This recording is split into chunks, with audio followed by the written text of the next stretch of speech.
A delayed version episode saga of Realities May Vary. The podcast does whatever it wants, whenever it wants, obviously. We're starting recording late tonight for a number of reasons. One, I got off the air at 8 o'clock and had to shovel down some leftover Chinese food, and Cody was on bedtime duty again. So here we are. How are you, Cody Gough? I'm just hanging in there, Brian. It's another week. Well, look, I am very excited to hear about your trip because last time we recorded something, I had just come back from Ireland and was surprised by your pronouncement that you, in fact, were leaving for Ireland a couple days after that. So you have come back, obviously, unless you are you doing this from some castle in Ireland? Did you decide to expatriate? No exciting remote location. Just me, myself, and I back in my old studio here. I'm back with the old closet. I'm in a closet. Back in the closet. Yeah, People are going to take that wrong. They're not going to. How was it? Was it excellent? Was it everything you had hoped? Yeah, it was good. It was great. It was short. We got that Thursday afternoon we arrived. Then Friday, Saturday, Sunday, Monday for 4.5 days. Man, that is short. Quick trip, yeah, but worth it. What'd you cram in? A lot of Dublin. Yeah, couple day trips, a little bit of Belfast, and you were being very vague with your vacation. Was it some? Were you a spy? Did you have to do some work for the CIA? Is that why you're not forthcoming? No, none of that. I'll come as forth as you want me to do. Let's hear some deets. Yeah. So what? All right. Here's the thing. You had said you were thinking of renting a car and going to the north. Did you in fact rent the car and go to the north? No. Okay. Did you go to the north? Yes. Well, yeah. You said Belfast. That's in the north. Yes. We determined that driving was a terrible idea. I would concur with that 1,000%. Yes, yeah. Driving would have been driving is a terrible idea over there. Sometimes you have to do it, but if you don't have to do it. Yeah. We actually did the exact same day trip that you did. Did you? Yeah, you sent me a link to it, so we did the whole day trip. So with Wild Rover Tours. Yeah. So to recap for those who missed our last episode, the last time we left our fateful adventurers, our trusty. We're world travelers, you and I. We're global citizens. Yeah. I was trying to figure out the challenge of, so on the north coast of Ireland, there's a bunch of stuff. Yes. There's the Giant's Causeway. There's like 8 Game of Thrones sites. There's a bunch of castles you can stay at. There's all these other things you can kind of do. And from what I had read, the tours don't really give you a lot of time to spend at any one place. A little bit Giant's Causeway, but I don't know. So I was like, oh man, it'd be even better if we had like a car. We could spend a few hours at the Giant's Causeway, take our time, pop over to see a couple later places. However, the logistics of setting up a home base in Dublin and then taking a 2-hour train to Belfast and then renting a car, particularly on a weekend, and then driving that on the wrong side of the road. Sorry, Irish listeners. It's stupid, but they know it's a low hanging fruit, but they know. And then booking a different hotel, the logistics didn't make sense. And then you raved about the day tour. So I was just like, you know what? Let's just stay in Dublin. We'll do the day trip. We'll be able to do the stuff. Heard it was really cool. Brian senses it was all right. And if it sucks, it's Brian's fault. It is my fault. Keep talking. I have to let Gidget in. She's whining out at the door.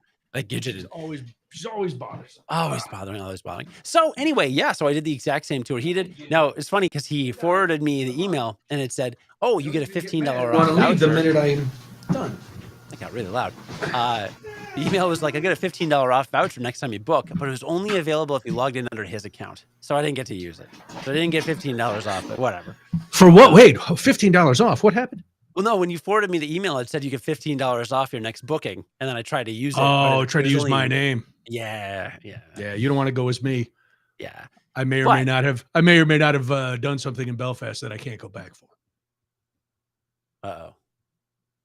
Is that the baby? I hear my son crying in the next room. Oh no. Do you need to go check on him? He's fine. I told him I would leave his door open. But then I thought he was asleep, so I closed the door. Oh, and now he's awakened and found out that you're a liar. Closed. He's upset about it. because his father, the man he trusts the most in the world, next to his grandfather, has lied to him. But my wife isn't home. Right. So, and I'm next door to him. So I can't like go and open the door and then come in here and close my Oh, door. because he could just take Just off. roam around the house. Like we Home have- Alone, Home Alone, even though you're there. Yeah, I mean, we have gates on the stairs. He's not gonna like fall. Right. He's not going to fall down and hurt himself. And you could close the door like to your master's suite. Right. He quieted down. Maybe he'll quiet down. Doesn't matter. Either way. So you decide you're going to go on this tour. Can I ask who your tour guide was? You remember? It was a woman. Kim? Don't remember. Okay. Ours was She's Kim. older and she has seen some stuff. Oh, that's not ours then. Oh, okay. Oh no, ours had seen some stuff. She was older, and I mean, she talked casually about like seeing her friends' brains blown out. Like, Oh, that's while she casual. was growing up, like troops coming into her house and like forcibly removing her when she was a child and like searching the house and stuff like that. Like at night. No, it was yeah, that's its own thing. I'll get to that. Yeah. But we did do the day trip to Belfast, and it was quite I guess pleasant, aside from the horrific history of that country that I knew very little about. And that street that you were on, Front Street, or whatever, that the main street there, that where the gates are and stuff. Yeah. Just insane. Crazy. It's insane. But let me paint you a picture of the first day, Yes. because this was insane. So we land, and then we take the little coach bus to the hotel, and we're downtown. We're right there in Temple Bar. Nice. And we did the amateur move. I did this the last time I went to Ireland, and it's like, let's lay down for a minute. I thought she set an alarm. She did not. Oh no. So we napped for like 3 hours. So at this point, it's like 5 p.m. And I get up, and I've got coffee and water in me and all the airport stuff, and I gotta pee like mad. So I'm like, I have to go to the bathroom. We're just waking up. We're like, we wake up, look at each other, lovingly. Oh, we're in Ireland. It's just a terrific place. How nice, wonderful. I'm like, all right, well, let's hold that for 3 seconds while I pee. So I go, and I'm just like Austin Powers peeing, right? Right. And she goes, oh my God, the baby came. And I'm like, hold on a second. Huh? They're not hers. Oh. So I go in, and she goes, your sister had her baby 6 weeks early. Oh, good Lord. Yeah. So that was the first thing I woke up to with jet lag. So Is everything okay? everything's okay. Thanks for asking. I mean, as okay as it is, right? Like she's in the NICU, the girl, which is horrific for anyone any parent to go through. Yeah. My sister's first kid, she can't take her home. Like, it's just awful. Molly was in there for 2 weeks. Oh, was she? Fun. Yeah. Yeah. So, I mean, certainly my heart goes out. Now, the baby came out like 4.5 pounds. So the prognosis was good right off the bat. Yeah. Right? Yeah. That's an okay weight. 4 times bigger than some of the babies that come out of there. Right. Right. I mean, they get some real, so it's, yeah. And she had a lot of her functions were like happening properly right away. So it wasn't an emergency situation. But first thing we did in Dublin is call my mom for a half hour. On speakerphone, because it's like, what the hell? Yeah, you got to check. You got to check. This story gets funnier because, travel, fast forward, rewind 800 miles to Rockford, where my young son is being babysat by my parents. Oh my God, who now have to go and care for their daughter. Well, and their premature granddaughter. Yeah. So we just leave our son. We just take off. It's all fine.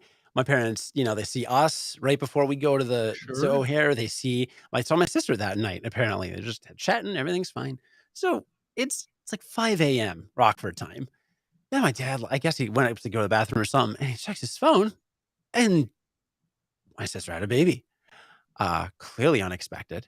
Yes. So you think? He's reacting about the way you might expect if your only daughter had her first child, and 6 weeks early, he walks into my mom's room and goes, the baby came. And immediately, well, actually it took my mom a minute, and she was very confused. And after a minute, she was like, Cody's baby? because I didn't know which baby came. She didn't know which Right. baby came, and she Your was baby like, would have been an Irish citizen. right. She was like, "I just saw Cody's sister." Like, there's no way. Oh So my that's god. hilarious. And then, of course, my son walks into their room and just goes, "I wanna play with trucks," and Why they're wouldn't he? just emotional, maelstrom, and that whole that thing happened. So But that your that's sister is close to Rockford, right? So, she's mhm. close to your mom and dad and Yeah, the hospital's close too. That she went to a yeah, hospital closer to my parents. So, okay. yeah, so it was fine. Like, it's not like my parents could visit. They couldn't go in the Right. hospital Right. they couldn't do a lot. I mean, they could go to my sister's and help her, like I mean, she hadn't unpacked her Yeah. baby shower stuff. There was no bassinet set up. Oh Like, my I mean, god. Yeah, it it's was 6 6 weeks weeks. You away. figure you got 6 weeks. Mhm. Yeah. So, Oh, so it's probably good that my son was there as a distraction, but the whole just the way it all unfolded from everyone's point of view that day, us waking up in Dublin, like yeah. a million miles away, and my parents waking up and my son just being a crazy person, um, just ridiculous. So The that's kid how likes trucks. There's no the doubt. The kid likes trucks. kid loves trucks. So that's how the trip started, Brian. Wow. Alright. Oh, wow. See, if you hadn't napped Hadn't even had my coffee yet, Brian. Oh, and we know how you are. This keeps happening. How dare your sister have a baby without you having coffee? This keeps happening. I I know, just it's don't not get it. good. There's something about your family and not letting you get coffee before babies are born. Doesn't It's make ridic sense. it's unacceptable, frankly. I agree. I concur 100%. Thoughtless. That's what I say. So Thoughtless. then I felt really old for the rest of the night because we we went out and the idea was we're in the Temple Bar area. It's a very active Yeah. bars, right? Nightlife, Thursday night, Young party people. and party people. And I'm like, clearly. So the first time I went Clearly. to Ireland, I remember waking up at the hostel after the amateur mistake of a nap and then just wandering like a block. And we found this quaint little Irish pub with live music, live like fiddling and stuff. And we Sure. just walked in and ordered a couple Guinnesses at the bar and it was easy peasy. Cool. Well, surely we'll find that. Not in No, Temple Bar. no, no, we did not find that. In fact, we went into 3 separate bars and did not know whether they were serving food, how to order food, whether there were people waiting on tables or not, where to go. I felt like, Brian, this is an English speaking country and it's an Yeah. Irish pub. Mhm. This exists in every country. If there's one thing that should be easy to do, it should be walk into an Irish pub in Ireland, order food, and eat it. We must be idiots. I don't know what the problem was, but we kept like we went in one and there were like 20 people and we grabbed a wait staff and was like, is there a line to get in? Is there a wait list? She's like, there's a list. Okay, can we get on it? She goes, about 10 minutes and just walks away. Oh, Like you could get a seat in 10 minutes or can get on the list in 10 minutes. no idea. And she didn't just walk away to like No get idea. something. She just walked away and then like started serving people and walking. She was not coming back. So this was No. just, it took us like 4 bars. We finally found one bar and there was an acoustic guitar player singing American pop songs. Now, I will say that his acoustic version, he played a Metallica song that was really good. And I might have been, I don't remember what Metallica song, but it was Whiskey in a Jar. He played Okay. Whiskey in a Jar, and the acoustic version was really good. I was like, okay. But Nice. the other thing is, I ordered it's basically like a cup of gravy, and there's some potatoes and carrots and meat in it, Stew. Is that what we would call it? like a stew. Yeah, stew. So when we went to my parents' house the night before to drop off my son, that's what my mom made me for dinner. And I didn't make the connection that I was ordering the same exact thing that I had for dinner earlier that day because technically to me it was the same day. So like this is just totally insane at this point, right? Wake up, find out sister gave a birth, my son is far away, can't figure out how to order food, and so we just got it and then tried to You're find. becoming me. It's horrible. I have not felt so disoriented going to a city for the first time. I don't think ever. I went to Germany. I went to like Yeah. 8 places in Germany. We spent time in Madrid and Sevilla. Like, nah, Ireland, man. It was like another planet. That's I had I had read before we went over that sometimes you just had to go to the bar and ask, "Hey, do we order from you or do we order at the table?" Mhm. And so there were only a couple pubs where I had to do that. Where I go, "Do we order here or do we order at the table?" And a couple of them were like, "You order here and then we'll bring it out to you." It's like, okay. Um, but yeah, we didn't do anything in Temple Bar other than have one beer, one Guinness at the Temple Bar in the afternoon. No, I shouldn't say that. Our final, our lunch on our Thursday was in Temple Bar, but it was like, I don't know, it was a little after. It was like 2:30. So we went into this place that the guy from Thin Lizzy owned.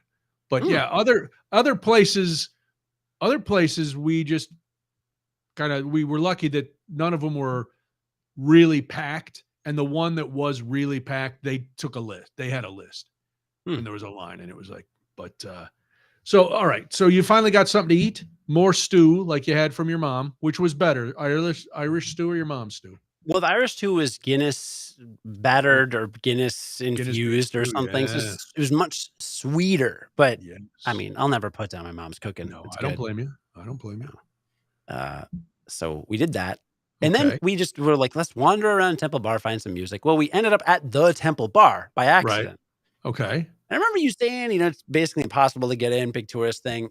I don't know, man. It was a Thursday night and we did okay. Like it was Really? full, but Yeah. first of all, we sat and had gelato across the street because Nice. there's the little gelato place. It was really good. Yeah. And I got mine with some Baileys. And I don't think they skimped on the Baileys. Nice. Like I was like buzzing after this gelato. And then we walked into Temple Bar, got got a couple like I got a beer. I don't remember if she did. She'd have like half a beer here and there because that's okay if you're pregnant. Uh, Not certainly she the beers are so light, like a Guinness is like 4%, right? right. So, she'd have a few sips of stuff. And so yeah, we went across the street, Temple Bar, hung Nice. out a little bit. Just as Your we place is entered, huge, isn't it? very, very big, deceptively large. Yeah, a lot of rooms. Mhm.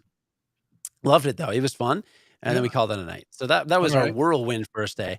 So I won't go through the whole itinerary like excruciatingly, but the next day we did have we had a very heavy packed day Friday, the Brian Okay. Noonan style of traveling. Nice. Or no rest for the weary. No. So 11 a.m. we did the Ulysses tour.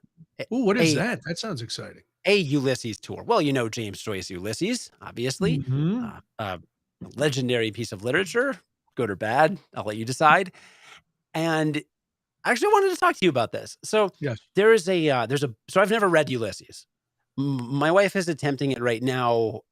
It is hard. It's not an Okay. easy book. Do you know much about Ulysses? No.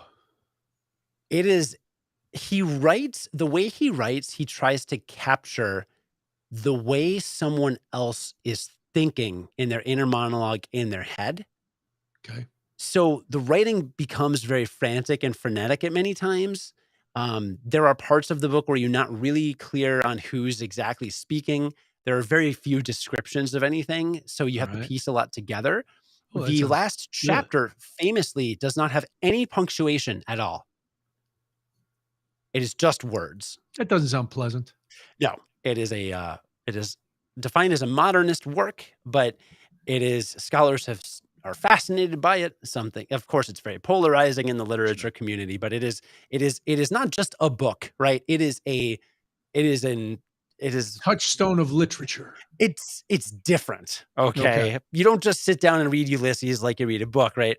So that's the context. Well, it's funny because there's I don't know, like 12 kind of like books, sub books inside it. It's divided like chapters. And she Can I booked change us. my decision on that? This already doesn't sound like fun, but go ahead.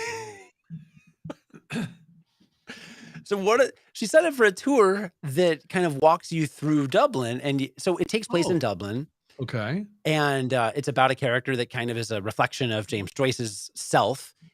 He moved out of the city when he was like young, like maybe late 20s, early 30s, after he graduated from the university there. What's the university? Trinity? Trinity, right?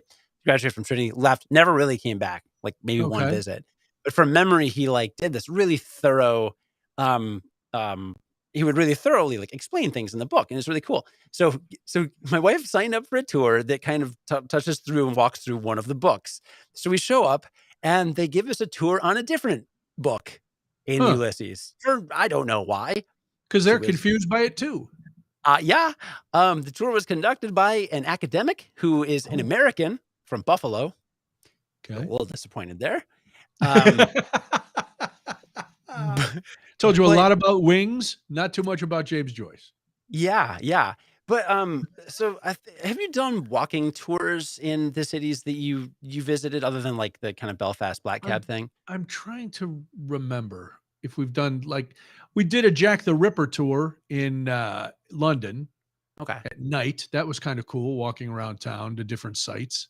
No, most of the time, if we take a tour, it's like a day tour, or we go and just explore on our own. Cool. Okay.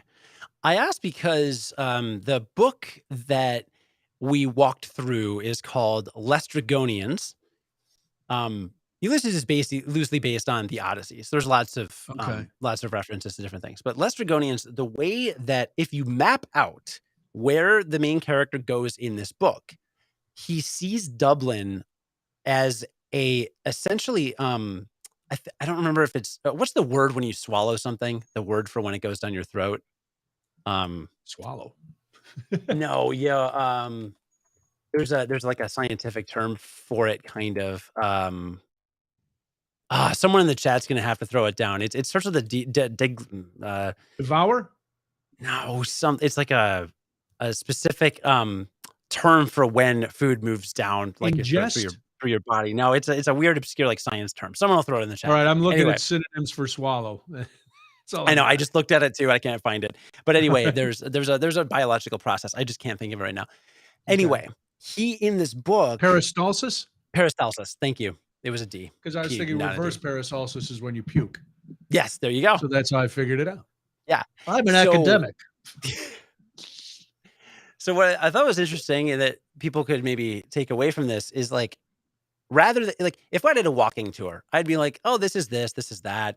I kind of have an idea of where things are. I'm kind of situated. But what James Joyce did in this book is he essentially describes the peristalsis kind of, and as if the main character is kind of peristalsising like through the city of Dublin, as if Like the city of Pac-Man? Dublin, well, a little kind of, as Okay. if the city of Dublin and the streets are a like throat, and that you like get swallowed down and kind of pushed through, and then Oh, into the stomach. what is So this? What's the stomach? the I stomach, mean, I well, know the what a stomach is on our body, but in the book, what is the stomach? Well, it's all streets. So if you look at a map, it goes from north to south, and Right. there's like a red dotted line they have drawn on this map, and you just go like north to south, and he explains like, oh, this is this part of the body, and then this is like where you hit the stomach, and then it takes like a turn, and you go, I think, east for a few blocks, and then that's kind of where the tour ends. But I thought that That's was where you really get interesting. pooped out? That's where you get pooped out. Yeah, actually, Okay. yes, and there's like references to that. So anyway, I would what I thought was interesting is that if you view a city through the lens of an artist's like representation of the city, it kind of stuck with me more. And it like Okay. now if I go back to Dublin, I will think of the city as kind of like, oh, this is the part of the throat you go down, and then this is where the stomach is. And kinda like, I don't know, it just resonated with me. It was like, I'm not just learning facts and spots, but I'm also learning, like, a way to see it in, Yeah. kind of a, like, a kind of a metaphorical way, and I thought that was cool. I actually enjoyed it more than she did. Where's the north-south street? Do you remember what street it was? It the one with the big statue by the river? Was the Oh, James Joyce man. statue just off of that street? I O'Connor don't Street? remember. I know we passed the spire. Okay. We went past this, but Spire was really close to the beginning. In fact, it was like a couple blocks away from it because the James Okay. Joyce Center, or like the James Joyce like museum or whatever, is a few blocks northeast of the Spire. So we basically Right. walked to the Spire, and that's around. So the Spire is so in Dublin, like pretty much every building is like 3 to 4 stories. The Spire Mhm. is like this like 15 or 20 story, just like metal spire, like a Washington Monument, but like less wide. And so the spire is like you can see it from everywhere in Dublin. So that's around where it started. So it was wherever that Okay. street was on. So But you liked it more than your academic bride? I did, and there's actually little plaques in the ground on the sidewalk for every stop in the tour. Like, the Really? city has leaned into it because it's such a, like, it's such a Yeah. notable work. But I don't know, I liked it. I liked it. It was fun. Nice. Yeah. All right, so that's 11 o'clock. Dude, then we took a day trip to a place that I don't remember the name of. We Oh, took a you took day a trip day trip on Friday after the tour? We did. We took a half day trip, and we Wow. went to, I checked in on Foursquare, Glendalough Upper Lake. Huh. Basically, we went to some cliffs that are, like, where they filmed Braveheart and a bunch of other movies, Oh, and then we nice. went to another place where they filmed parts of Braveheart and P.S. I Love You, which I've never seen. I've never Um, seen it either. yeah, but it was there's a really old church that's, like, 1,000,000 years old, and, like, an old cemetery where all the headstones are marked with, like, 1403, stuff like that, and it was just really pretty Well, that's beautiful. cool. Big lake out there. It was cool. It was really cool, and, like, I was kinda anxious when I got to Dublin because 'cause I'm like, "This just feels like any city," and when you leave a city in Ireland, you feel like you're in Ireland. Yeah, because it doesn't take long for you to be out in the country. But that's what you think of most, right? The rolling hills Yes, and the yes, the green and the rolling hills, and yeah, Dublin, I loved Dublin, and I liked Galway a lot, but yeah, they're big cities, Mhm. you Yeah, know? yeah. So, advice if you go to Ireland, do not spend it all in a town, you've gotta get out. And it was magical, it was magical. And then we got back and went to a show. We went to the theater, Dublin Theater Really? Festival. Yeah, Whoa. Dublin Theater Festival. We saw about a 90-minute performance. It was a play called Colic, partly about a colicky baby, actually, which I hope I don't have one of. Yeah, good luck. Um, yeah, really nice, artsy. We chatted after the show, went to a little pub next door, bought a beer for like €3, which is Nice, $3 right that's now. crazy cheap. I know. And then we headed back. So full day, a little bit of theater, a little bit of literature, a That little is a bit of full day. outdoors. It was artsy. That's very cool. Yeah. Yeah. Man. All right, so now you've had a busy day. You've had a crazy morning. You've had a busy day. Yeah. That was Now it.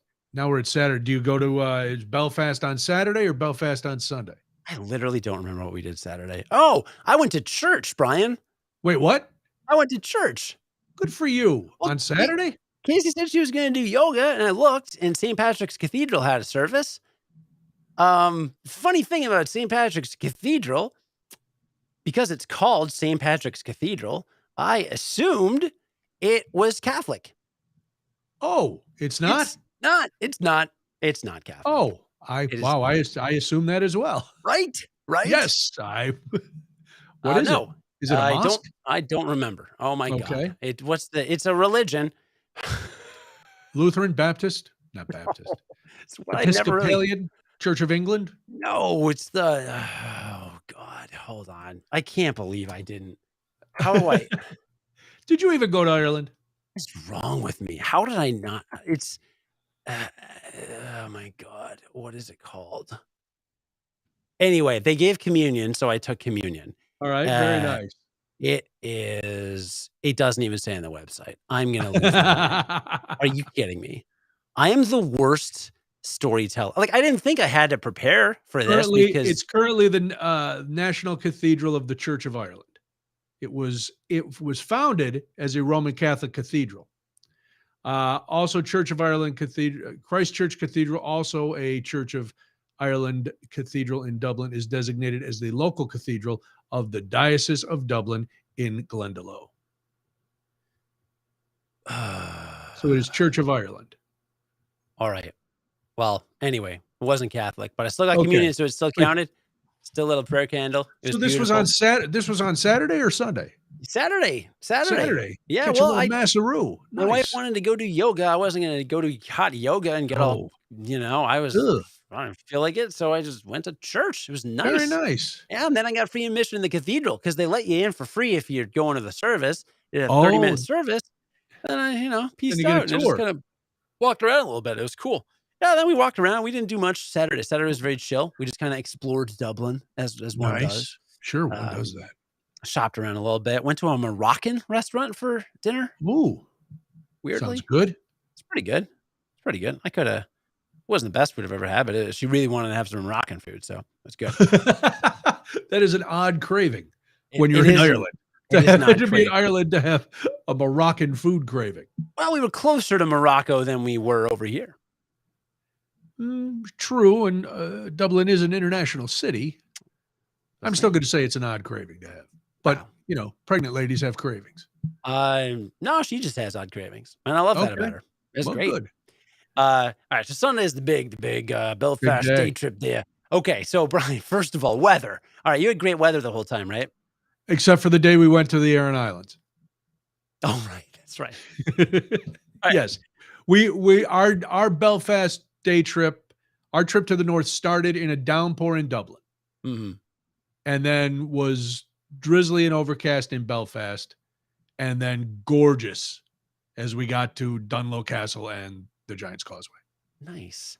The weather forecast was 90% chance of rain every day we were there, or Sure. 100.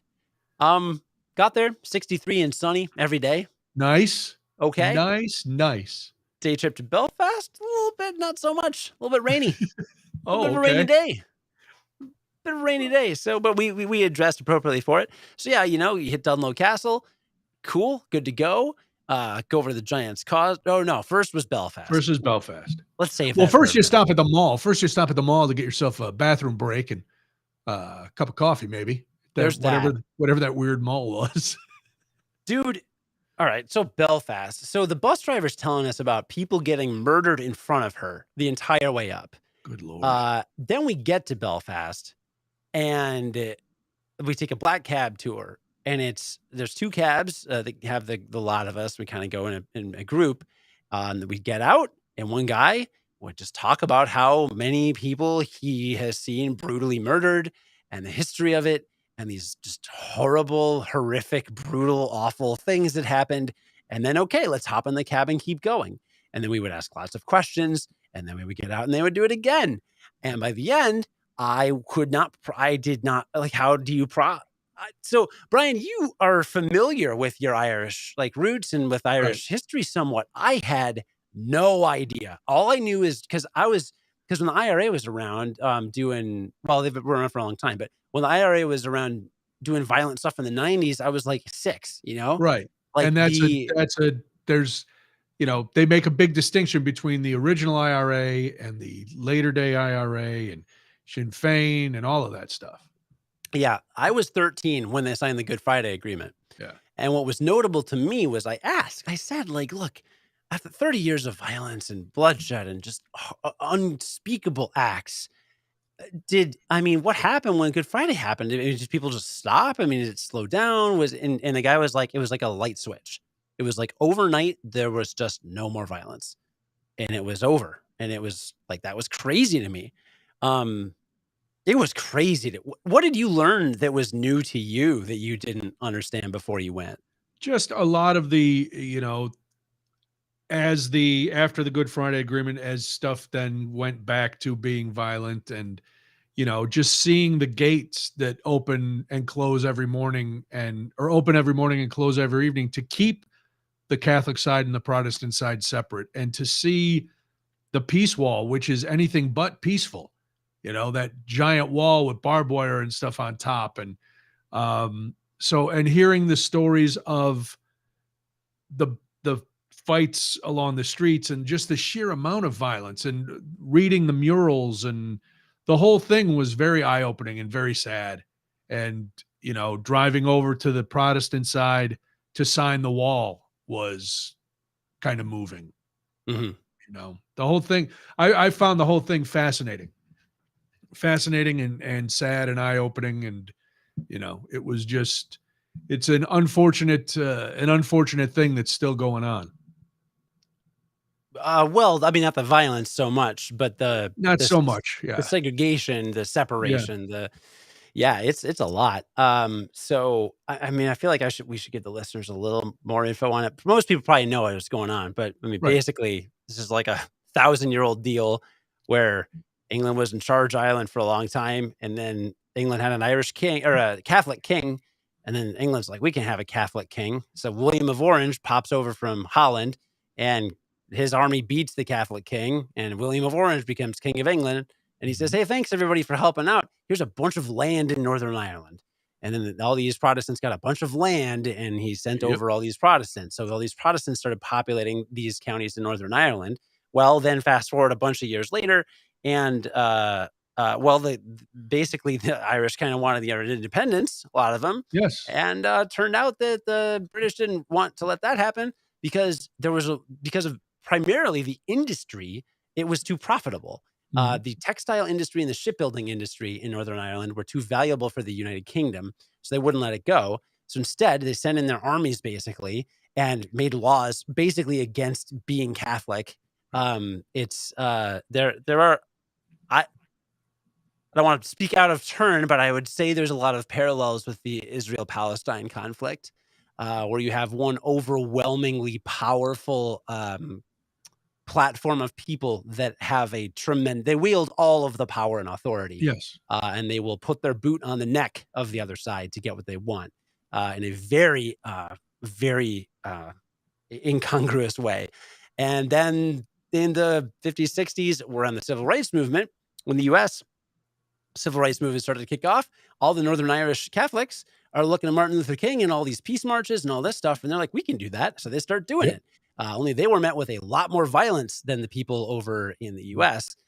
Well, or maybe not. I'm not actually sure if that's true. But they were met with a lot of violence, A lot of and violence. then there was basically a conflict for 30 years. And you said a lot of times the last time we recorded, you were like, the Black Cab Tour.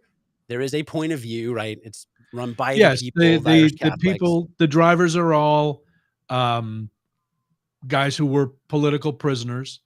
They don't say they're, well, at least our driver was like, I'm not gonna say it was criminal because I'm not a criminal. It was a political thing. So yeah, you take some of it from there, but there are facts that are indisputable. And the later day IRA from the 60s on, those 30 years of the Troubles, that's an offshoot of the original IRA, which the whole of the Republic was fighting the black and tans back then in the early 1900s, um, because England was trying to keep the whole place, all of Ireland, to itself. That didn't work. They still had the North, and then it all started up again. And the Catholics were not protected by the police. The Garda was pretty much exclusively Protestants, and it was a rough life. Yeah. And for 5 years, the British were allowed to legally throw any Irish Catholic in jail for any reason, just as Yeah. long as they were suspected of Mhm. being a fighter, basically. No trial, no chance at parole, jury, any of that. Just you were Yeah, just in jail for 5 years. right. That was it. Because Um, they said everybody was part of the IRA, so everybody went to jail. yeah. So utterly horrific. And also really crazy. Our last day in Dublin, we pulled up our friend's Instagram profile. We went to her wedding 3 months ago. She was in Belfast. What? Randomly. Yeah, we just That missed is her. random. Small world. She was But driving your cab. Weird. so it was insane. I am, I mean, very much biased towards the plight of the Irish people. But the silver lining of it is, and some famous person was quoted as saying like our victory will be our children's laughter or Mhm. something, which is great. So 30 years ago, Northern Ireland was 70% Protestant, 30% Catholic. Right. As of 3 weeks ago, it is 53% Catholic.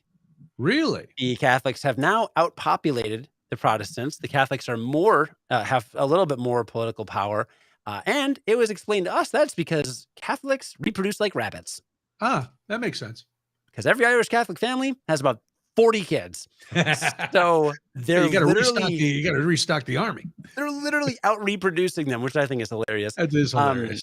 and a lot of the Protestants are actually now kind of thinking like, let's cut and run from the UK because of Brexit. and they're all super Right. pissed. And Northern Ireland has a specific, like Brexit. Actually, the European Union has specific rules for Northern Ireland just to keep the peace in terms of the border and Mhm. easing tensions there. Oh yeah, Because that was a huge discussion during Brexit because now it's a soft border. You just drive across, no problem. But there was discussion when Brexit was happening if it was going to go back to a hard border, and the Irish people went nuts. They're like, no, because the people in the Republic don't think of that as another country. Mhm. They just think of it as a misguided area where the British think they're the boss, but they're really not. Yeah, You know. it's crazy. It is crazy. And then, like, as you drive by the city center of Belfast, I said, "Well, how do people go to work?" Well, that's kind of no man's land. So Mhm. everybody can go to work in the city, but then it'd be like you can everybody all of us can go to work in the loop.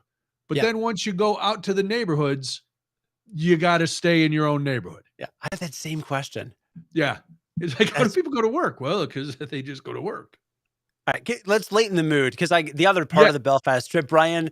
You ended your tour at the Titanic Museum, right? The cab dropped us off at the Titanic Museum to meet the bus again. Did you go into the Titanic Museum? To use the bathroom. You didn't go into the gift shop. No, I didn't go into the gift shop. We didn't have much time. I went in, I went to the bathroom, I went out to the bus. Brian, I wish I had taken pictures of this damn gift shop. The gift shop. Oh my God. Okay.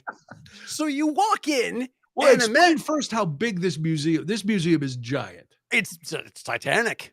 It's very good. Brian, imagine every gift shop you've ever been into. What do they have? Mugs, Keychains, mhm, maybe magnet, t-shirts, t-shirt, magnets, spoons, magnets. stuffed Mhm. animals, Yep, maybe. yep. Yeah. Maybe I'm guessing they might have some replica Titanics in there. Could be, could be. Yeah, I think so. I think so. Okay. Chocolates, Sure. sh- Some sort of short snack. shortbread, Mhm. right? Shortbread, some cheeses, I believe. Um, they all have the Titanic on them, and it just says it's like 1906, I think the year is like Yeah. 1906 Titanic. What, Brian? What does it say about you if you buy a mug that says Titanic on it? It says, Like, "Hey, look, everybody, I went to Ireland." are you a fan? Like, think about Big it. fan, big Like, fan of boats sinking and everybody dying. is Huge this fan. is this not insane to anyone else? Like, No, it's nuts. you have a you It put a would be like fridge, me buying a famine memorial T-shirt. right? This is a thing where a bunch of people died. Like, Yeah. "Oh, hi, mom. I brought you Titanic shortbread." What what is the message here? Well, Like, the message with the shortbread is, if you eat too much, you're gonna be fat and you're gonna sink to the bottom of the pool and drown. That's what that is. So I follow you. No, it does. Yes, it doesn't make sense. It's purely a money making enterprise, obviously. But yeah, there's certain things that you don't. It'd be like buying a 9/11 hat, right. a Twin Towers hat or something like that, where it's like, oh no, that's something we remember, but it's not something I wear around to, show people that I went out of town. Right. It was I was out of my mind. I I'm went glad and I didn't go. I would have bought a Titanic chocolate bar and eaten it on the bus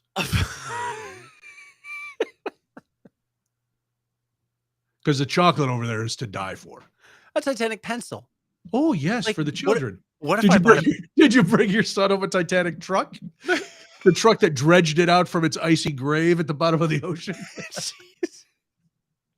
Like, what if I bought a pen? What if I spent $1 on a ballpoint pen that said Titanic on it? What is the message? Let What me am I ask you this though. Is what it a pen that when you tilt it, the boat sinks to the bottom? Like when it's flat, the boat is on top of the water, then you write with it, and the boat just sinks to the bottom of the water? Then I'm putting 1.5 euro on that.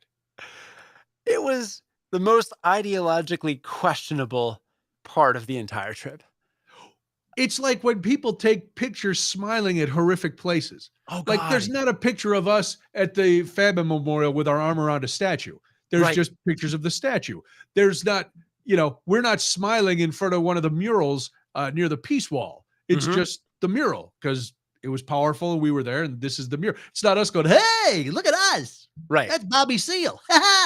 Right. No one's going to the Vietnam Memorial in No, DC and taking a selfie in front of it with their selfie stick, you and the know, duck face, yeah. mm. I'm not at Alcatraz with my tongue hanging out. Right. It's just, and my biggest regret from the whole day was that my wife was waiting for coffee the entire time. She never got to see She this didn't go gift into shop. the gift It shop? was Oh, so no. insane. So That's hilarious. if you ever go to the Titanic Museum and buy something, I question a lot of things, and I don't even know where to start. Yeah, yes, I'm with you. I have to question your souvenir buying priorities. Yeah. Now, did you then head off to Dunlow Castle? Castle Yes. Grayskull Yes. or Oh, I will. Greystone? Actually, I did buy a Heart of the Ocean replica because it was €6, and my wife was like, "I like this in high school." I'm like, "This will be funny and stupid." So I That would be spent hilarious. €6 on a crappy plastic Heart of the Ocean And replica. when you got back to the hotel, just throw it in the bottom of the tub, make her go get it.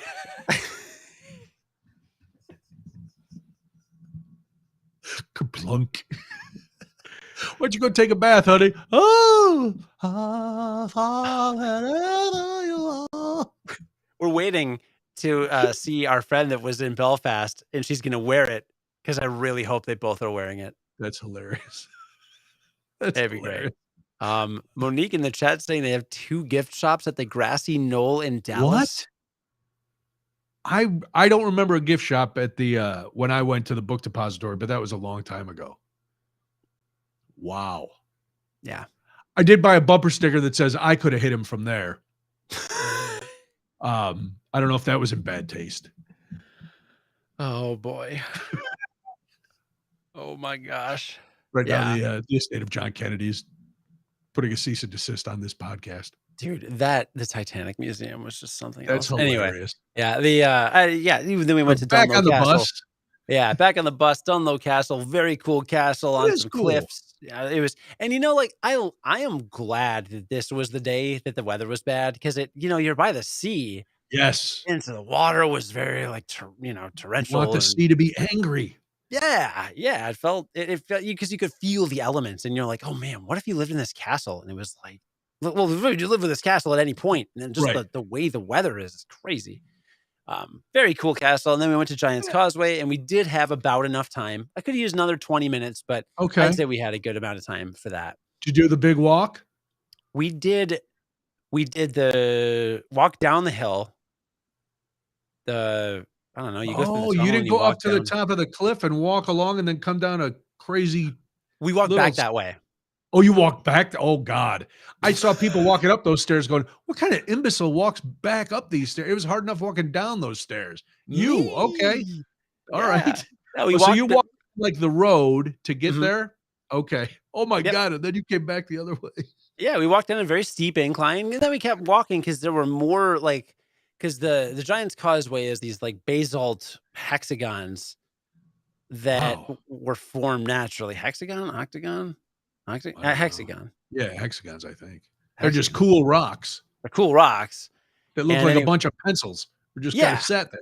yeah, there was the main section, and we got some photos and crawled around, and it was cool, and it was pouring rain, and it was very cold and just crazy. You looked a little chilly in your pictures. Yeah, but then we climbed up because there's some more pencils up on a hill.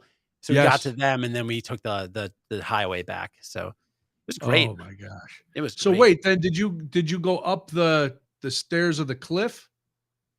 Up the steps to the top of the cliff and then Mhm. walk along the top of the cliff back down to where the Yeah. buses are? Yeah.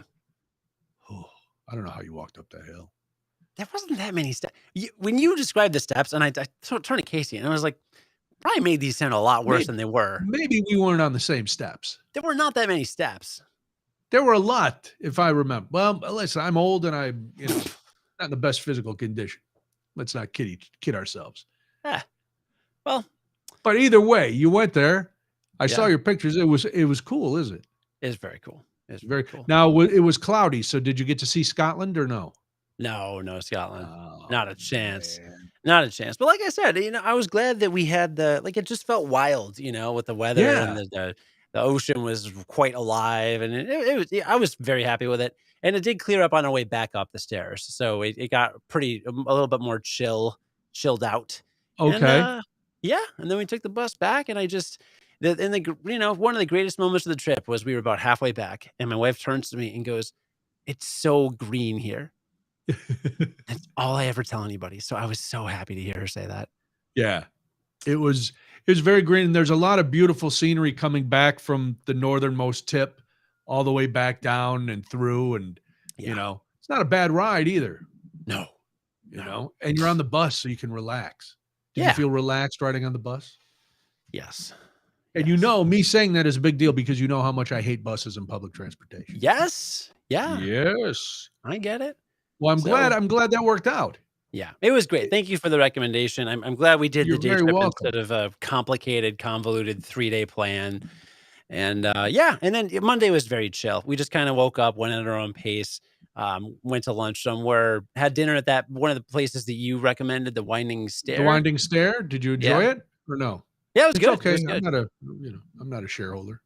No. No, it was good. It was good. Now you're Um, leaving out the part that could come down to a competition between us. ooh. You did go to Guinness. Oh my god, I forgot about the entire day Monday. Um, that's right, because I was like, "Oh, we just kinda wandered, right?" No, dude, best brewery tour I've ever gone on, bar none, right? It's excellent, right? The It's Guinness, the storehouse? Brian, you and I interviewed Jesse Valenciana and John Carruthers from Revolution and Goose Island, not respectively, uh, how 100 times? Yeah. Until I went to the Guinness Museum, I didn't know what the hell a hop was. Yep. Oh, you didn't? No. I have never understood what a hop is, ever. For the first time, I understood it at the Guinness Museum. The There you very go. first time, they had a bunch of green plants going up a Yep. wall, and it said, "These are hops." And I said, "Oh my God, hops are green plants that only grow in certain regions, particularly all of America, which is why Right. beer is so big here." Unreal, Brian. It just they explained everything so clearly and so Yep. well, and it was really interesting from a business perspective. So for the business people out there, because the Guinness the whole Guinness situation, they employ a business tactic called vertical integration, Mhm.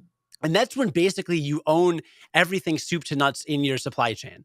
So they didn't contract out people, they didn't buy barrels. They had a like blacksmithy and wood carvers like busting their own barrels, right? Yes. And then they didn't just rely on transportation lines, they bought their own cargo ships, Yep. right? So And that their own way train.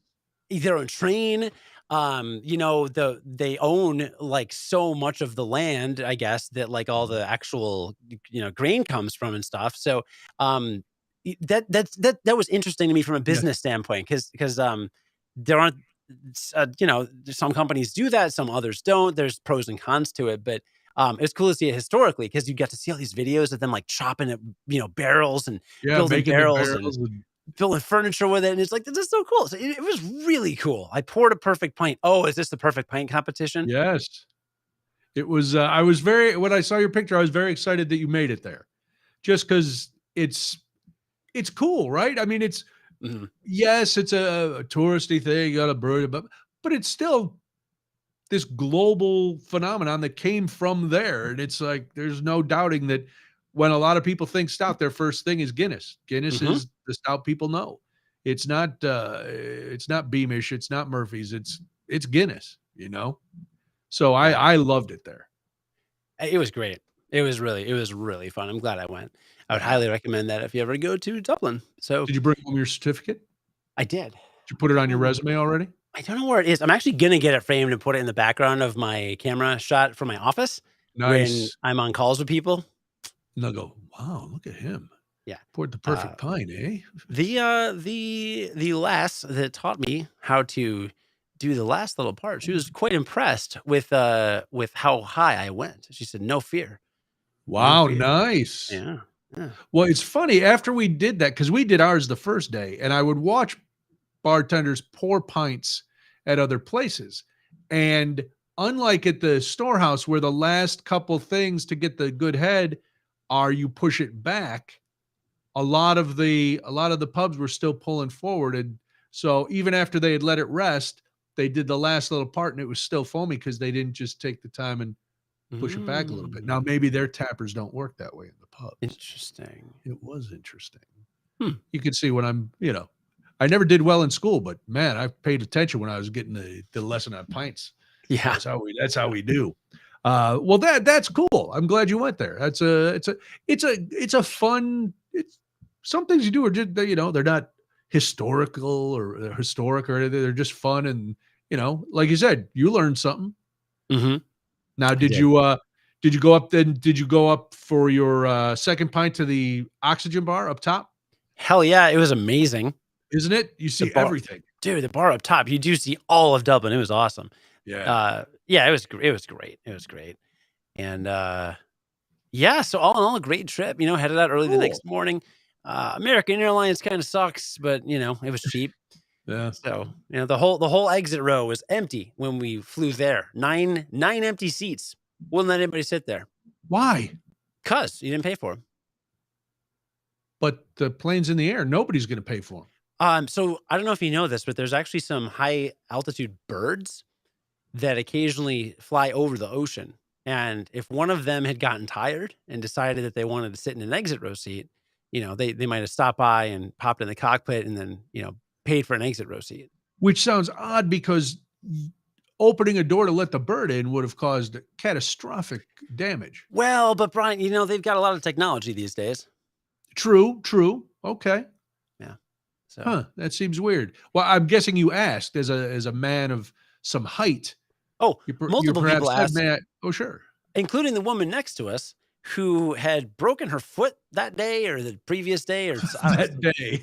Getting on the plane. She had broken her foot boarding. Dude, her foot was jacked up and she got a thing. She got to board early, which is funny. She boarded first, but we had the middle and window seat. So we get on and she's got to get up.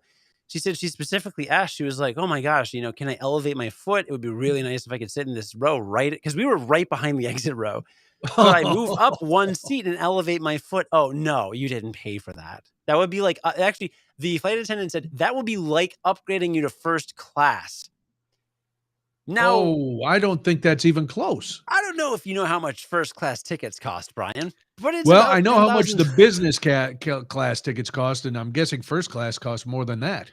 Yeah, it's like $10K, like literally $10,000 ish. And the upgrade for the exit row was $80. So I'm not great with numbers always, but yeah. Yeah, that doesn't seem equal. There's a discrepancy that I'm not following. But I'm not a flight attendant or a sky pixie. I don't know. Yeah. I find that abominable that they in the middle of the flight they can't go, yeah, you know what? Go ahead. It's who cares? And then dumb. You and your wife could have spread out and had the middle seat open, you know. Well, good for American Airlines. Keep it tight, not messing around, holding people accountable. That's what we need. We need more people held accountable. There's no free lunch, Cody. Oh, you're thinking you just upgrade yourself? There certainly is no free lunch. No. Did they give you any food? Oh, they stuffed us to the gills. In fact, they walked around and she was like, do you want any wine? I give you a generous pour. I go, okay. She gets out like 14-ounce little like plastic cup, fills the entire thing with wine. This is like 2.5 glasses. 2.5 glasses of red wine. Free. All of it's free. So they did all right with the meal stuff. I don't know. How did you fly over there? Aer Lingus? Aer Lingus. Nice. And we had stuff. We had food like dinner, and I think we had a fun thing for breakfast. I don't remember. It was there was enough stuff on there. We had to pay for our cocktails, but I didn't care. Oh, yeah. Maybe that was Americans' way of getting around the getting around. You didn't pay for the go. Hey, here's a trade-off. How about you keep the free wine, and I just sit 2 feet further up in the plane. How about that? How about we do that? Call it even. No such luck. No. But you're back. You had a lovely baby moon. And now your baby is not due till December. Mm-hmm. So it should arrive tomorrow. Based on that timeline, yeah. All right. Well, it's good to know. Good to keep track of. I saw. Let me ask you this, and it caught my attention because I spent this weekend, doing two things: one, decorating the house for Halloween, and two, binge watching The Watcher on Netflix. Okay. So I finished yesterday. I did all that. Now Molly was over with Walter because why not? Right. And yesterday I said to her, "Hey, because I love when everything's decorated. All the holidays, it's the same. I love when it's all done. I hate actually doing it, and I will procrastinate with any excuse. So I had put off doing the outside Saturday, done the inside, cut the grass, had everything ready. But I said to Molly, "Hey, you want to help me do the Halloween decorations outside?" No. Oh, okay, thanks. But that all got done. So the house looks great. But then we watched. We saw the trailer, or I had seen the trailer for the show The Watcher on Netflix. It seemed interesting, based on a true story, kind of. And so yesterday afternoon, about 5, I say to Debbie, "Hey, you want to watch something?" Because I was done, and she had finished what she was doing, and Molly had gone home. She was like, "Yeah." I said, "Oh, I saw something on Netflix." She goes, "The Watcher?" "Yes." "How did you know?" So it's basically, I'm not going to give anything away, but it's based on a family that moved into their dream house and then started receiving threatening letters from someone who signed them The Watcher. That is a real case. It led to problems with neighbors and the police and all kinds of things. And I won't give anything else away, but the entire 7 episodes, we kept going, "What the hell? What is going on? We can't believe it." And I had found a couple articles, but I didn't read them, that said what was true and what was not. Spoiler, turns out most of it was true. A few things, a little dramatic license, but overall it was pretty accurate. It was the most, it got to, all right, so we had watched 5 episodes. That was 45 minutes an episode. We even watched an episode while we ate dinner. Got to be 10 o'clock. We had finished the 5. There were 2 left. And 10 o'clock is usually when Debbie calls it quits because she gets up earlier than I do. And she's like, I can't. We got to watch the next 2. I said, "Are you serious? I have to know what happens. If I go to bed without knowing, I'm going to wake up and first thing I'm going to do is read some articles and spoil it. I need to watch it right now." Okay. Wow. We ended up watching all 7 episodes yesterday. It was crazy. Yeah. Thankfully, we had gotten everything, because if I had binge watched something and not had the house all done, I would have been beating myself up. But I was like, "Oh, everything I wanted to get done over the weekend is done." So, okay. I didn't anticipate we were going to watch all 7. I thought we'd watch like 1 before dinner and then maybe 1 after dinner, 2 after dinner, and that would be it. And then we'd, space it out over the next couple of weeks. Nope. Yeah. Wow. Boom, boom, boom. All of that being said, it brings me to a photo. I can't believe I'm saying this, that you posted on Facebook. Well, isn't it you? Did you post a picture of your pumpkin, your jack-o'-lantern, or was that on Instagram? I did. Instagram. All right, it was on Instagram. It's the first time I have posted on Instagram in, I want to say, 4 years. All right. So it's a very lovely jack-o'-lantern. Thank you.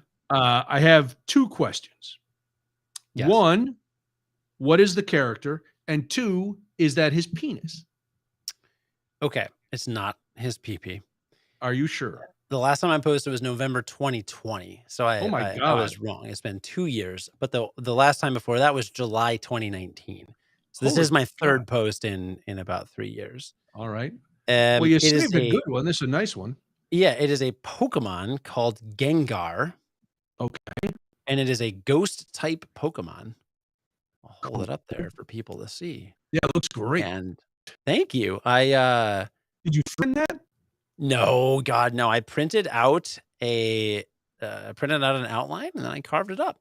Nice. It wasn't too tough. My wife was skeptical, but I'm proud to say that I nailed it.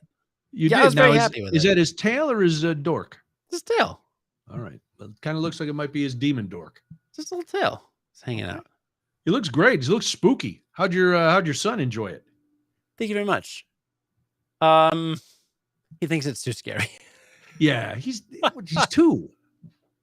Can't you get a nice one? That is It's a scary jack-o'-lantern. It's a great one, but it's Yeah. scary. Yeah. Yeah, it was scary. Is that He why he was did crying before? Because you put it in his room with the candle lit?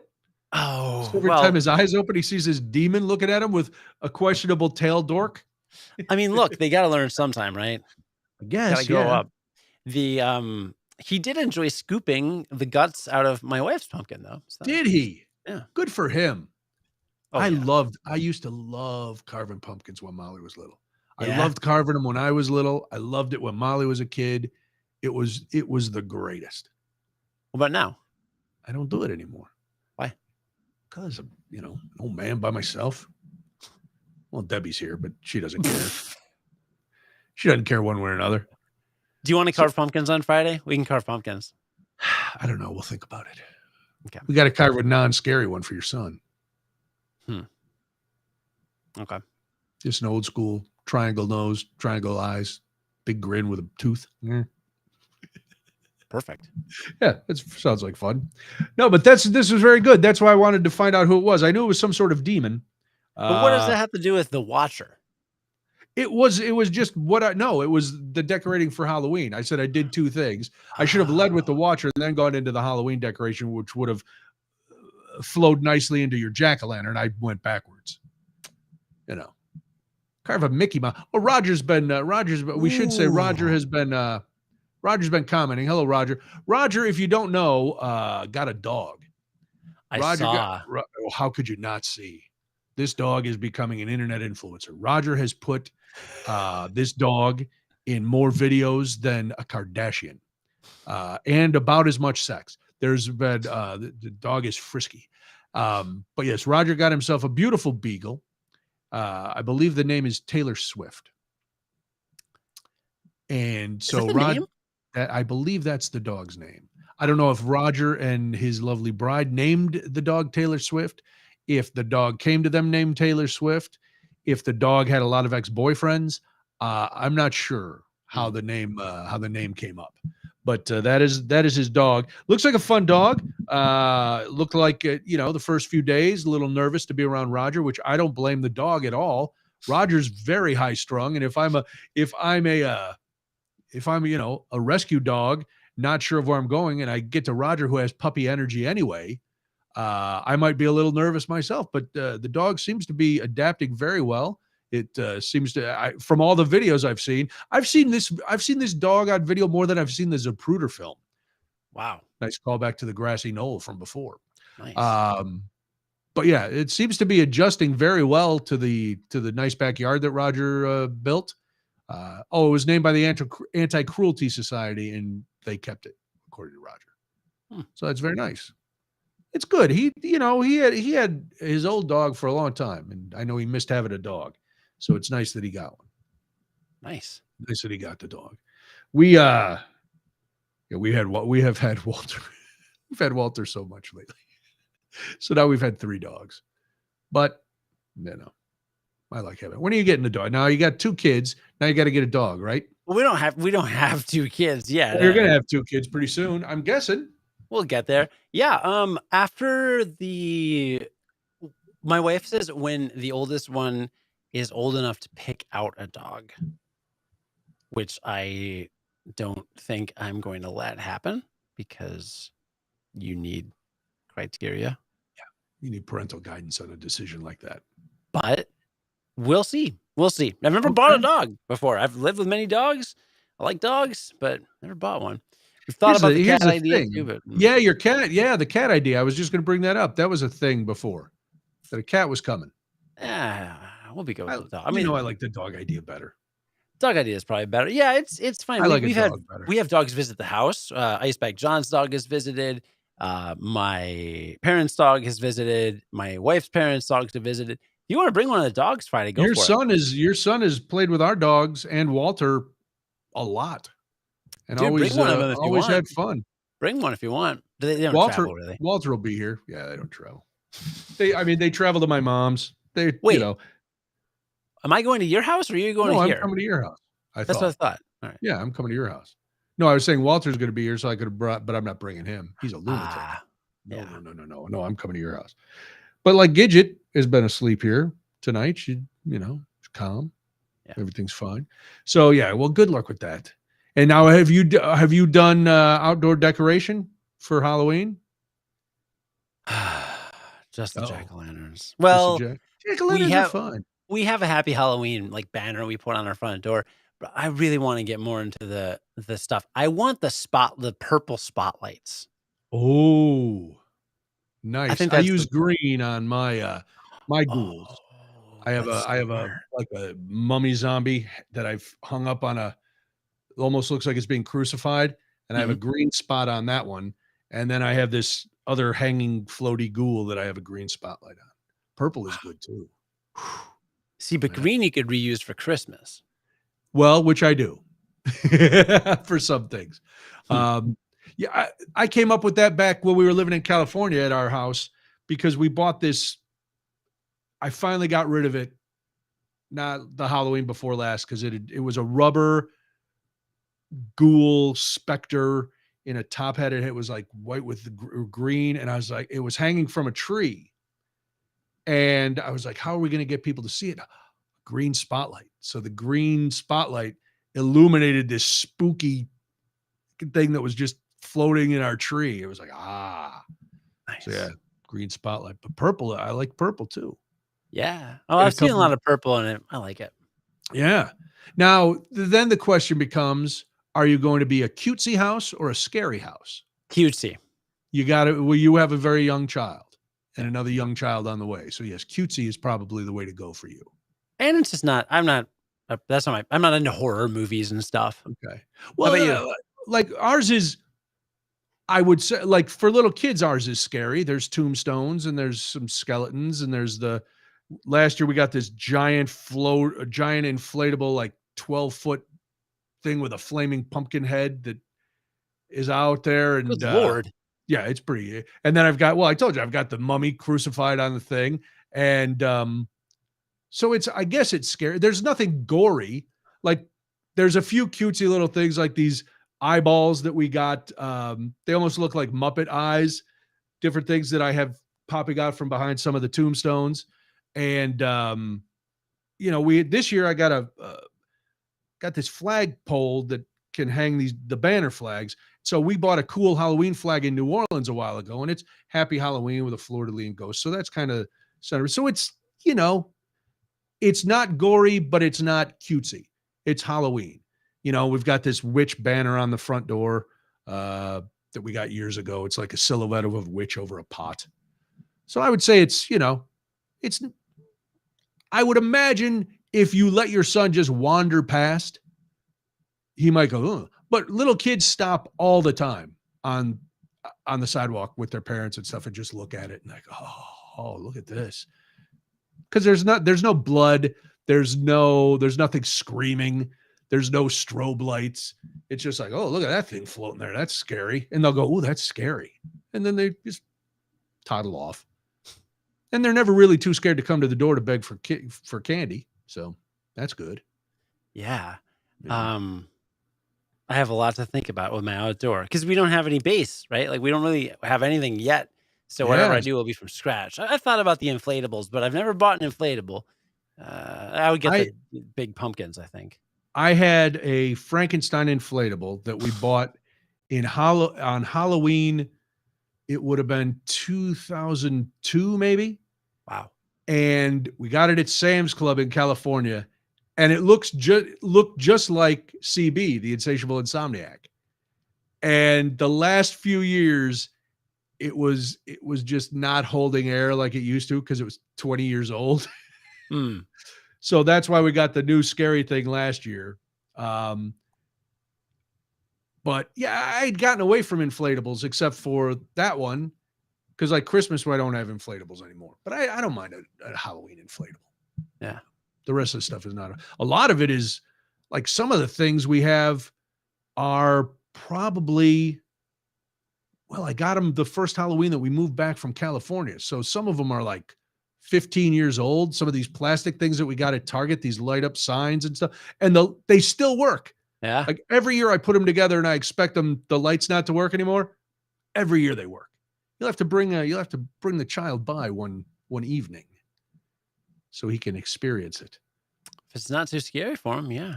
I don't think he's visiting you this month. No, Might it's be not till down. November. Yeah.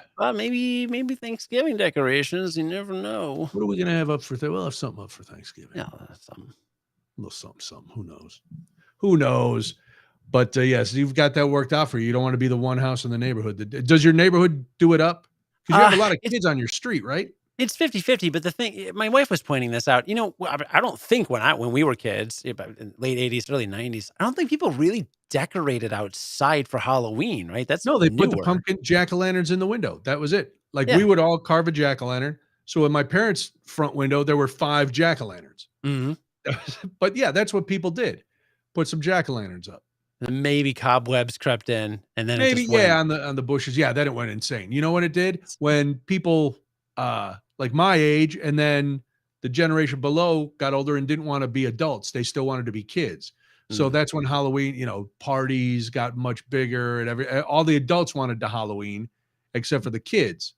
Or as well as the kids. They didn't want the kids to have all the fun. Yeah. I just realized I should put this guy out. Got the Nah, Undertaker. the Undertaker's got to be out. Undertaker's got to be. I was just sitting in my podcast studio collecting dust, except when he makes cameos on the show. Yeah, get him out there. Put him up for a decoration. That'll be fun. Dude, we have a podcast on Halloween. Oh, do we? Yeah. Yeah, we're supposed to. We'll have to see. Well, Because trick or you'll treating be. ends at 7 here. Oh, does it? I don't know what time trick or treating ends. Yeah, we can do it. I'll Yeah. do it. We'll, I'll be all jacked up on candy, which I have to go buy this week. Oh God, me too. Missed the Yeah. sales, I think. I'll tell you. Can I give you a pro tip? Yeah. Costco. Okay. Buy the big bags. If you don't open them, you can take them back on Friday, on the next day. That is the pro tip from me because every year we buy way too much candy. I'm glad this year I'm buying it a little closer to Halloween because normally Debbie will have me pick it up early. And then by the time Halloween comes, one of the 150-piece bags is 90% gone. Mm. So they're just like, see, we needed to buy the extra bag. Well, did we? And I'm as guilty as she is because, the little candy bars, that's not really eating a candy bar. What kind of candy do you buy? When we first got a house, we went crazy and got full-size bars. And when we lived in Frankfurt, we did that as well. And then we realized that's insane. So we get not the tiny, tiny ones, maybe like a Snickers that's about that big, like the 2 to 3 inch Snicker, the fun size, I guess. So the bag at Costco has that size bar. It's a mix of M&Ms, Almond Joy, Snickers, that kind of stuff. All the Mars, the M&M Mars candy. And usually it's 2 or 3 of those in everybody's bag. Not just one. What am I? Some cheap old granny? Yeah, exactly. You may have one fun-sized bar and you'll like it, so shut up. It's a kind of funny thing, though, right? If they take like 3 or 4 anyway, that's the same size as a regular candy bar. Right, but you're getting 150 pieces for like $19. So, you figure that's 50 to 75 kids in a bag. And if the weather's bad, one bag and a half might do it. This year, for the first time, because we live right by the Mars Candy Factory, they're back opening up the candy factory. So from 3 to 6, there's going to be thousands of people lined up to get giant bags of candy at the candy factory. Oh, wow. Which means this year, for the first time, we're going to get the overflow because people park all over the neighborhood. And then they're like, well, we just got a ton of free candy from Mars. We might as well hit these suckers up and get more free candy. So the first year we lived here, it snowed on Halloween. So even though there was a huge line at the candy factory, once people stood in that line, they were like, screw this, we're getting in our cars and going home. But if Halloween is nice weather, it's going to be jumping up in here. When we moved in, the people who were in the house before us said, listen, make sure either that your garage is open on Halloween or that you get home early to park because you won't be able to park. Wow. So I'm anticipating from like 2 o'clock on, this neighborhood is going to be packed with people. That's a lot. It was very exciting to see the sign. Now, I will not be going and standing in line like some pauper. But if I had kids, like if Molly was still a kid, we'd be out there at 2:30 in line waiting, because they load you up at the factory. They don't care. It's the candy factory. They got candy coming out their ass. They're just giving candy to everybody. So yeah, there's gonna be. I didn't realize this was a thing. I had never heard of it, obviously, because I didn't live here, but now I know. And they've had the sign out on the street for the last few days. Trick or treat is back, 3 to 6. And there's signs all over the gates of the candy factory. I just hope a guy in a top hat comes out, trips, and does a somersault. Then a bunch of green midgets come out. And it's going to be fantastic. Dude, that's what my wife said the Guinness factory felt like. Oompa Loompas. She kept looking around. She kept walking up to me and kind of like leaning over and going, Oompa Loompa. Well, sure, that big pot where they're stirring everything, they could have fallen in there. Yeah. Could have fallen down the hop wall. Wait, there's a big gate, the big, giant gate. Oh, yes, the giant gate. It's crazy. It's crazy, just like Willy dude. Wonka. Man, it's that's really funny. Man, I'm tempted to bring my kid over to the factory. Bring him to the candy factory. Just get things all cranked up. I was curious. Man, I feel like I need to boycott Nestle. You know what I mean? Why? This is ideologically problematic. Their CEO doesn't think that clean water is a human right. Who doesn't? The CEO of Nestle? You don't know? So I didn't know this either. I didn't know this either. There's a subreddit called F Nestle, but not so nice. And it's literally about all the like horrific human rights, terrible things they do. Like they don't want people to have clean water. They lied about some kind of health thing to increase their profits in like I don't know, like a long time ago. But no, Nestle is kind of a horrible, evil corporation. As opposed to like Hershey, who's great. Mars is great. I go with them and Mars. But yeah, no, Nestle's bad news from everything I've read. So I don't know. Probably, I'm just like, no Nestle's Crunches at your house. Well, Crackle is. Let's be honest. Crackle is just a bad Hershey's. A lot of Nestle is rip off candy. No, there's 225,000 members of this subreddit. Really? The reasons why we hate them so much: Nestle taking more water than they're allowed to, child labor to harvest cocoa. Nestle convinced third world mothers that their baby formula is as good as breast milk. With no access to clean water, the formula mixed with water led to malnutrition. That's right. A bunch of babies died as a direct result of Nestle. Oh my God. Nestle's bottled water has the highest microplastic pollution of any of them. There's another 12-minute video aptly titled "Nestle Hates Poor People." Nestle's website doesn't list all their brands. It's pretty rough. Oh my God. Yeah, there's so I didn't know this either, right? Who knew? Nestle. Not me. Who knew? No, but there's a 225,000 people. Oh, and I guess Starbucks signed a $7 billion deal with Nestle. So some people are even like wanting to boycott Starbucks as a result.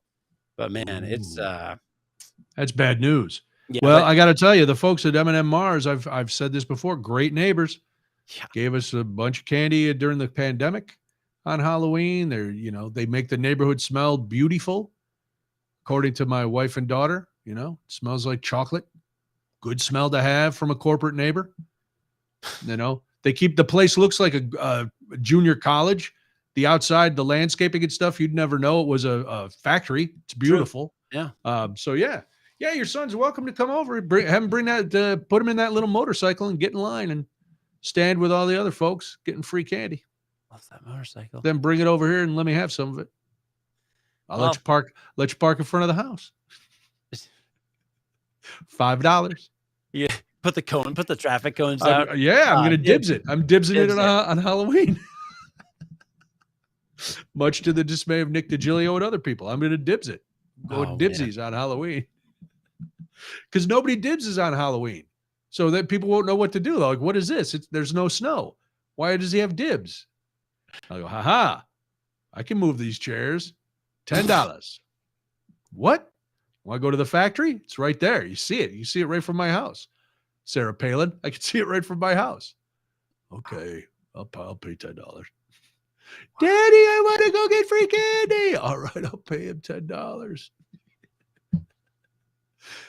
Yeah, that's got to be my Halloween with Walter dressed as, I don't know, something. I think great. Walter's going to be here on Halloween. He was here last year on Halloween. Dressed as what? Do you know? A hot dog last year. It's been werewolf, which was the award-winning costume. Last year was hot dog. The little kids loved it. This year, Molly's not sure yet. Puts a lot of thought into it. My dogs are going to be conveniently dressed as dogs. It should be a lot of fun for them. They'll get food and treats like they always do, and they're going to dress like dogs. Nice. And just hang around. You know, Lawson will have his head on the back of the love seat looking at the trick-or-treaters. Gidget will alternate between barking from inside the house and barking from the backyard. Where will you be barking? I will be answering the door. I love answering the door. What do you be dressed as? I don't think I'll be dressed as anything. I have a cool Frankenstein t-shirt that I got last year. I may wear that. And I also have, because I was teaching kindergarten last year around Halloween, I have a Mickey Mouse mummy shirt that's a little more child friendly. So I don't know. 2 years ago, the COVID year, I sat out in the yard with a beer and I was wearing an Elvis mask. Like I have this 3/4 head of Elvis and the glasses. So I just sat outside on a lawn chair with a beer, letting the kids pick up the bags of candy that we had made for them.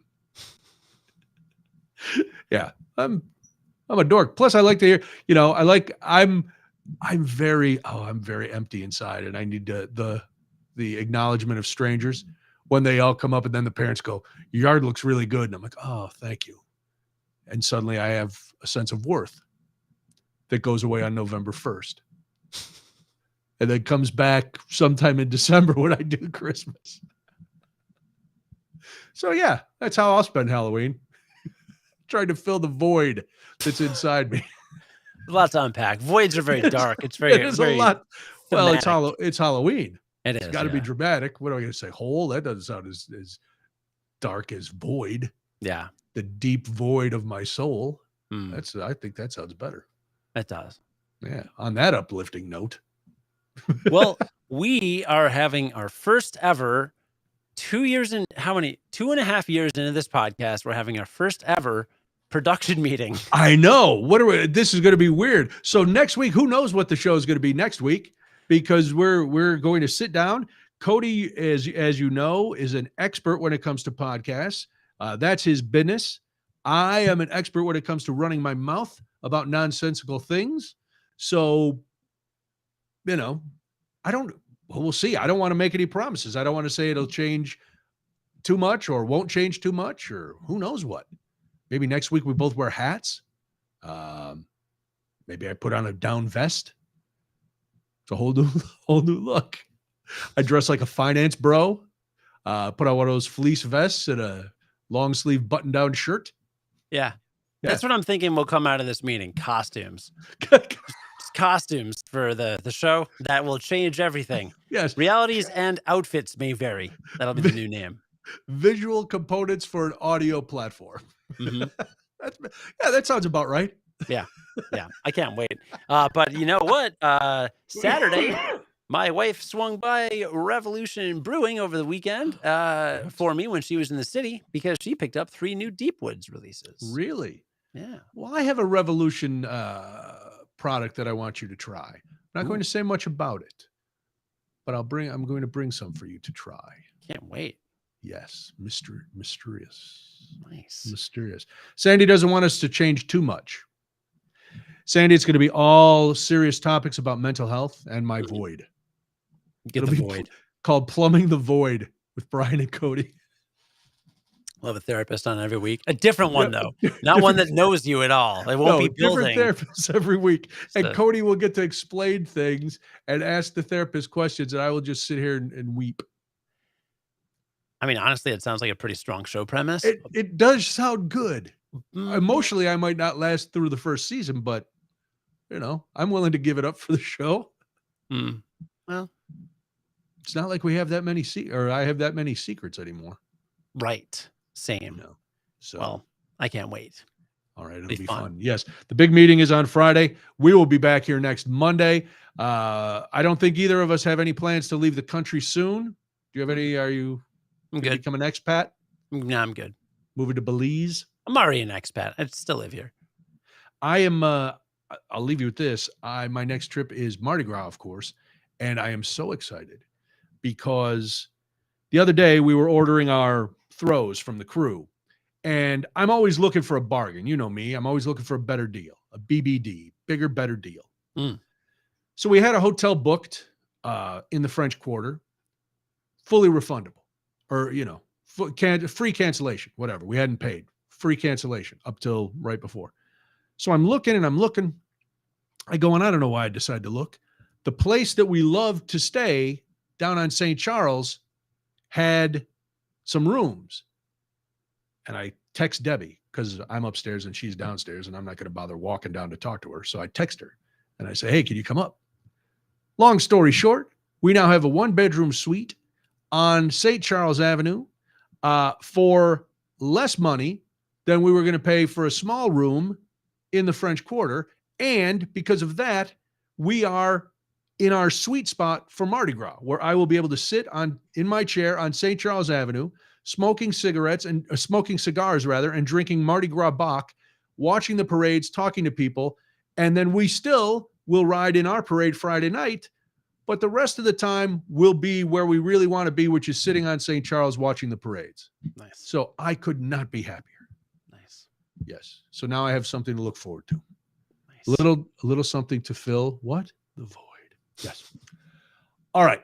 That is all, I believe. Is that all you have? Well, on that note, absolutely. All right. Well, thank you for watching. Thanks for listening. Tell your friends, like, follow, download. It'll be up again tomorrow. Everything, every week we're up.